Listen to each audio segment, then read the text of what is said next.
back to Fast Track. I'm Sarah Wagner. And I'm Tony Manzo with the latest in arts and entertainment. Those who have struggled for freedom and equality were remembered and honored this week in a concert by two local performance ensembles. The performance aimed to move, inspire, and entertain while celebrating the spirit and faith that contribute to the identity of all peoples.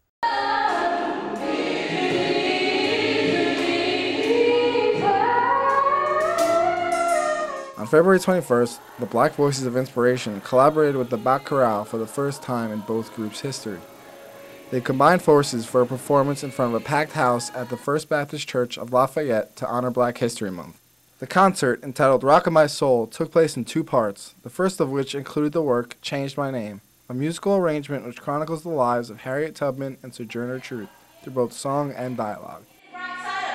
When I crossed the line, which I had so long been dreaming, I was free, but there was no one to welcome me to the land of freedom. That man over there says... This musical celebration also included a presentation of contemporary spirituals and gospel music during the second half of the program. Both parts featured performances from talented soloists representing each group. Both groups would like to thank all those who were in attendance to help to make the performance a resounding success.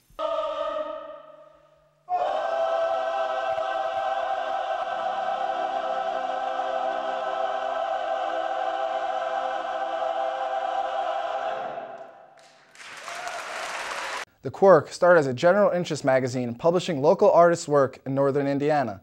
As the popularity of the journal grows and the editor's interests change, it has evolved into the internationally renowned literary journal it is today. Patrick Foster has the story on the Purdue student that founded the magazine and the doors it has opened for him. Kaveh Akbar is the founder and editor of The Quirk, a poetry magazine for budding poets as well as people more established in their writing careers. We've had everybody published in The Quirk, from Pulitzer Prize winners to Nobel Prize winners to truck drivers to school teachers and everything in between. And that's one of the things that I really pride myself on, is that we're looking for valuable voices, voices that need to be heard, regardless of notoriety. The Quirk is a non-profit magazine where all proceeds are sent to charitable causes around the world. The Quirk is completely for charity. I don't make a penny from it. In fact, I spend quite a bit of money on it. But in all of its various incarnations, it's raised around $3,500 for charities all across the world. The magazine has benefited people in need and writers looking for an avenue to have their voices heard. It has also earned Kaveh an assistant editor position at the New York Quarterly, arguably the most important poetry journal in America. The majority of Kaveh's inspiration to perform and write poetry comes from his favorite authors and his desire to be a part of a history of writers. In terms of my own writing, I'd like to think that I'm some small cog in the gears of that conversation continuing to go, both with writers whom I've loved and encountered and writers who will come after me, who will read my stuff maybe.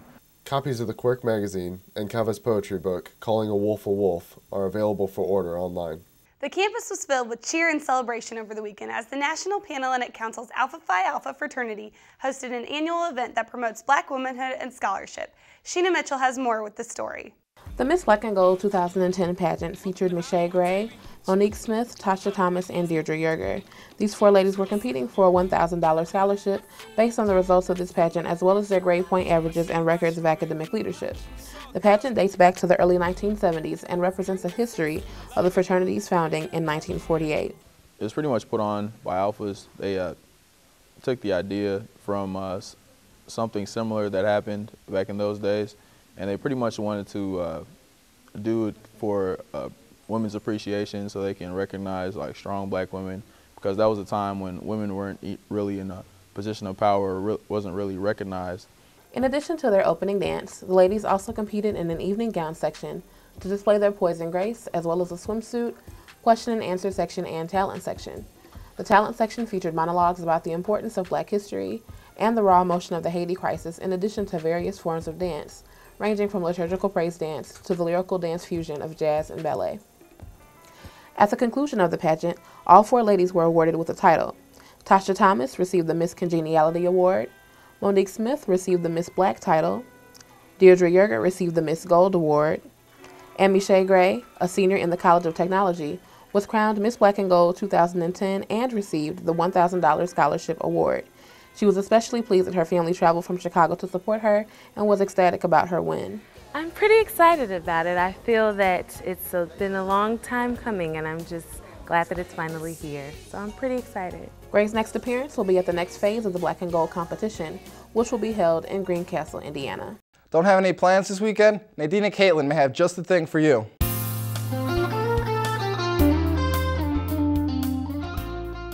Welcome to this week's edition of Community Calendar. I'm Caitlin Blackburn. And I'm Nadine Mahasna. Whether you want to try something exotic or stick to basics, we have events you'll want to attend. The Confucius Institute at Purdue will be presenting a Spring Harmony Chinese music concert on March 3rd from 7:30 till 9 at Loeb Playhouse. The concert will feature Chinese folk tunes and classics of American band music. The concert is free and open to the public. A master puppeteer who featured his creations in movies such as Batman Returns and Men in Black will be showing his new film Don Quixote on March 3rd at Purdue. The film's showing is free and open to the public and will be featured at 7 p.m. in the Lafayette Theater. Local Indiana director Morgan Mead will be screening his latest film, My Bloody Wedding, at Wabash Landing on February 26th at midnight.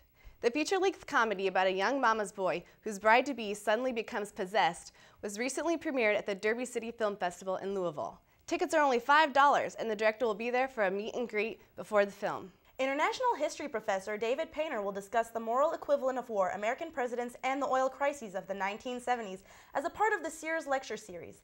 The talk will take place at 7:30 p.m. March 9th in Fowler Hall. The event is free and open to the public. The Purdue Rec Sports Center will be holding an After Dark Fun Around the World party on Friday, February 26th from 9 p.m. till 12 a.m. The event will have free food, including sushi and Italian ice, as well as crafts, dance, and prizes. All of these and more events are listed on our webpage at the address below. And while you are there, check out our Fast Track Students of the Week. The hip-hop artist Kid Cudi is coming to Purdue on Friday, March 26th. After his cancellation with Lady Gaga's Monster Ball tour, there has been much hype surrounding Cudi's concert next month. Paul Sliker has more. Some students got in line as early as 7 p.m. Monday night. I'm pretty pumped about this. I mean, I've been here for 22 and a half hours at this point. It's 4:30 on Tuesday. I came out at 7 last night. Was the only one all night. Pretty much just slept out here. And I'm just super excited about this concert and really wanted a front row seat. So that's why I'm here. And I'm thankful that I finally had people here joining me. We sat down with Student Concert Committee President Erica Beaver to learn more about how they brought Kid Cudi to Purdue. I'm actually just really excited in general for the artist to come. He is probably my current favorite hip-hop artist, like in the hip-hop urban genre. I actually saw him perform for the first time when I was interning at the Lollapalooza Music Festival over the summer. And immediately when we came into the school year, myself and a couple other members of the concert committee were just kind of watching him because we really wanted to consider him for, you know, maybe having the opportunity to bring another hip-hop show to Purdue. Made it. I'm at the front of the line. It's now 38 hours after when I started, and I am to the point now where I am barely awake, but it will all soon be worth it in about half an hour, and then I'm going to go home. Got a test today, and then I'm going to sleep. Tickets are now on sale at Elliott and Stewart Center box offices. By the looks of it, they will be gone before you know it.